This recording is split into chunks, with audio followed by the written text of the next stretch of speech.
Assalamualaikum warahmatullahi wabarakatuh. Bismillah, alhamdulillah, wassalatu wassalamu ala rasulillah Sayyidina Maulana Muhammad bin Abdullah wa ala alihi wa sahbihi wa mawala. Para sahabat sekalian, kita saat ini berada di tongkrongan Gubuk Faedah. Para sahabat sekalian, kalau pada beberapa waktu yang lalu saya membahas tentang masalah akad ijarah dan akad jual beli, terutama berkaitan dengan masalah barang yang dijual belikan atau barang yang diijarahkan. Maka dalam kesempatan hari ini saya akan bahas secara global tentang apa itu kewajiban yang harus dilakukan berkaitan dengan masalah mabit, berkaitan dengan masalah mabit jual beli. Untuk itu saya menukil sebuah kitab dari kitab Kifayatul Akhyar. Anda bisa membukanya halaman 134. Dalam kitab tersebut disampaikan bahasanya wa yasihhu bai'u kulli tahirin muntafa'un bih mamlukin wa la yasihhu bai'u ainin najisatin wa ma la manfa'ata fihi. Di dalam kitab Kifayatul Akhyar, utamanya dari matan kitab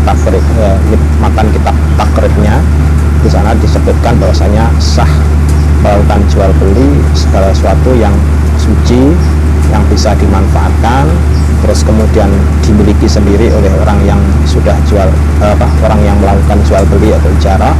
Terus kemudian la yasihhu bai'u ainin najisatin, tidak boleh atau tidak sah melakukan jual beli ainun najisatin, yaitu suatu barang yang najis, wa ma la manfa'ata fihi, dan barang yang tidak ada manfaatnya.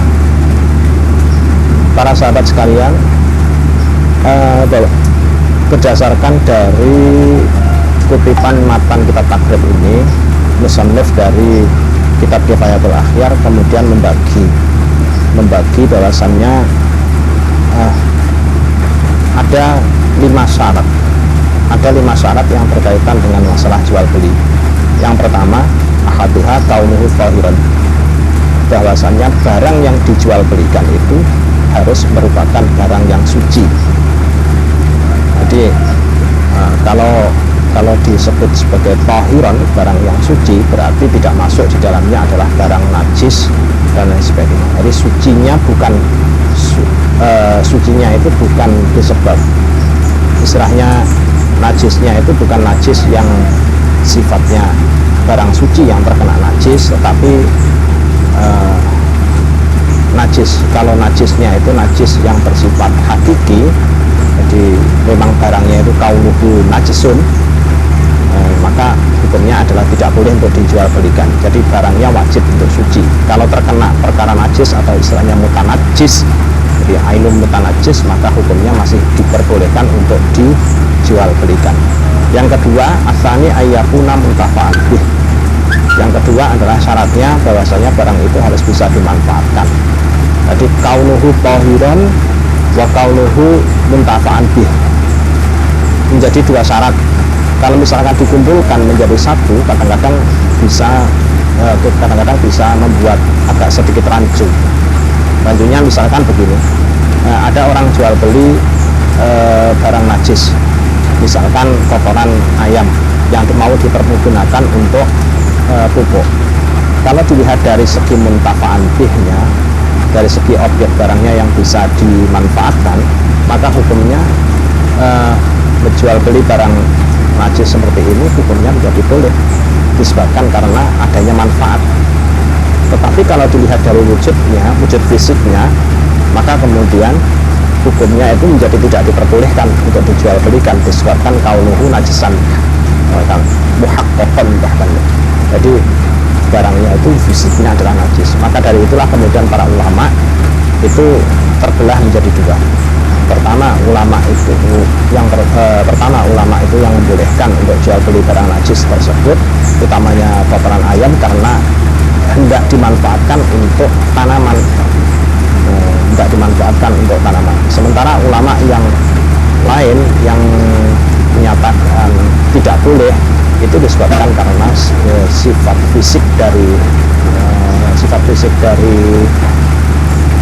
dari kotoran tadi itu memang sifat fisiknya najis, sehingga tidak boleh untuk dijual belikan. Yang diperbolehkan adalah nakluyat, istilahnya memindahkan, jadi memindahkan tanggung jawab yang semula tanggung jawabnya barang itu adalah milik si penjual, tetapi kemudian boleh untuk dialihkan ke penguasaan orang lain, sehingga konsep seperti ini disebut dengan istilah nakluyat.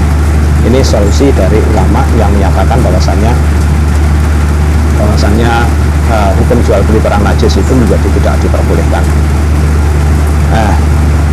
Yang ketiga adalah ayakunal mati mamlukan liman yaqaul akdu. Liman yaqaul akdu lahu wa hadhihi salasah kata. Yang ketiga adalah bahasanya barang itu merupakan barang yang dimiliki oleh sendiri. Nah, barang yang dimiliki oleh sendiri ini sifatnya juga bisa diperinci menjadi beberapa macam. Nah, barang yang dimiliki sendiri ini kadang-kadang pemilik itu bisa mewakilkan ke orang lain, untuk menjualkan barangnya. Jadi bisa diwakilkan kepada orang lain untuk menjualkan barangnya. Nah, angkatnya orang yang mewakilkan kepada wakil untuk menjualkan barangnya ini, itu kebolehannya disebabkan karena akad wakalah. Sementara bahasanya al-wakil kal muwakil, kedudukannya wakil itu seperti orang yang mewakilkan, dalam arti bisa mentasarufkan barang tersebut. Ini untuk yang kedua, akad wakalah, sehingga kemudian muncul istilah akad reseller atau jual beli yang dilakukan oleh jual beli yang utang barang dulu di toko, terus kemudian dijualkan, setelah itu kemudian dibayar belakangan. Nah, ini termasuk bagian dari akad wakalah yang diperbolehkan kalau dilihat dari sisi akad wakalahnya. Terus kemudian yang keempat adalah al-qudratu ala taslimil mati, bahwasanya barang itu harus bisa untuk diserah terimakan. Kalau misalkan barang itu tidak bisa diserah terimakan, hanya sekedar akad tulisan, maka hal itu masih tidak diperbolehkan. Beberapa waktu yang lalu para sahabat itu ada yang menanyakan bahwasanya ada seseorang yang menghutangi orang lain berupa uang, terus kemudian dia disuruh untuk membeli, tapi orang tersebut tidak membeli, tapi hanya mengambil uangnya. Nah, konsep seperti ini namanya khilah muharramah. Pada dasarnya adalah termasuk akadnya adalah akad utang piutang, sehingga kemudian yang wajib dibayarkan adalah berupa uangnya, tidak berupa barang. Yang kelima, kaunul mati makluman. Yang kelima adalah syaratnya barang yang dijual belikan tersebut harus merupakan barang yang maklum, barang yang diketahui. Nah, apa saja untuk kategori isi dari masing-masing perincian dari barang maklum ini kita akan bahas pada video selanjutnya. Semoga video singkat ini bermanfaat buat semuanya. Assalamualaikum warahmatullahi wabarakatuh.